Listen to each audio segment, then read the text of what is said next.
nga hindi pa kayo ikinasal kung kayo nga ay nagsama na bilang mag-asawa, nagkaanak na kayo, kahit hindi pa kayo ikasal kahit saan, kinikilala na ng Diyos na kayo ang mag-asawa kasi nagkaanak na nga kayo yung iba, hindi dinadahilan, hindi naman kami kasal ba't si Maria at si Jose hindi pa kasal?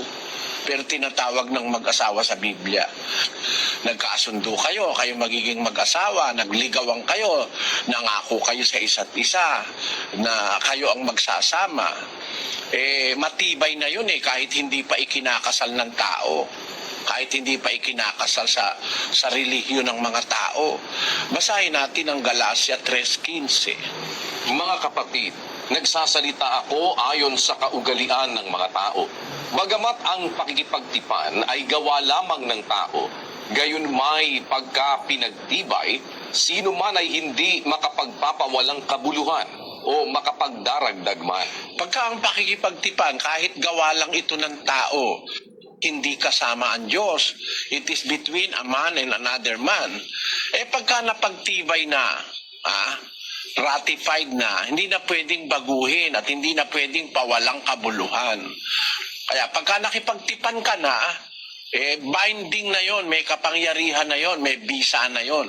Tingnan mo si Maria at saka si Jose. Hindi pa sila kinakasal pero kinikilala na ng Diyos na mag-asawa sila.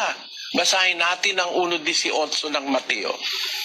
Ang pagkapanganak nga kay Hesukristo ay ganito, nang si Maria na kanyang ina ay mag-aasawa kay Jose. Bago sila magsama ay nasumpungang siya'y nagdadalang tao sa pamamagitan ng Espiritu Santo. Yung salita rito, nang si Maria na kanyang ina ay mag-aasawa kay Jose. Yung salita rito mag-aasawa kay Jose, hindi pa sila talaga mag-asawa. Magnobyo't nobya lang sila. Kumbaga engaged.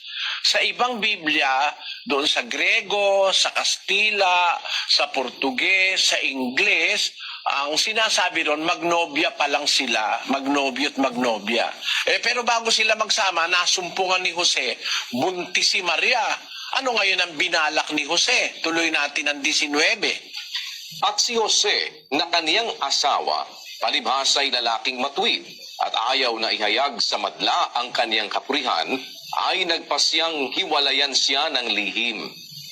Datapwat samantalang pinag-iisip niya ito, narito, ang isang anghel ng Panginoon ay napakita sa kaniya sa panaginip na nagsasabi, Jose, anak ni David, huwag kang mangamba sa pagtanggap kay Maria na iyong asawa, sapagkat ang kanyang dinadalang tao ay sa Espiritu Santo. Kita nyo, hindi pa nga sila nagsasama nun nagbuntis si Maria. Engaged pa lang sila. Pero ang tawag nung anghel sa kay Maria, sabi ng anghel kay Jose, huwag kang mangamba sa pagtanggap kay Maria na iyong asawa. Asawa na ang tawag pero magnobyo't magnobyo pa lang sila. Hindi pa nga sila nagsasama Ibig sabihin yung kanilang tipanan, matibay na yung kinikilala na ng Diyos yun. Yun yung sinasabi ni Pablo. Bagaman ang pakikipagtipan, gawa lang ng tao, pero pagka napagtibay, hindi na mapapawalang kabuluhan ng kahit na sino o mararagdagan pa man. Yun pinal na.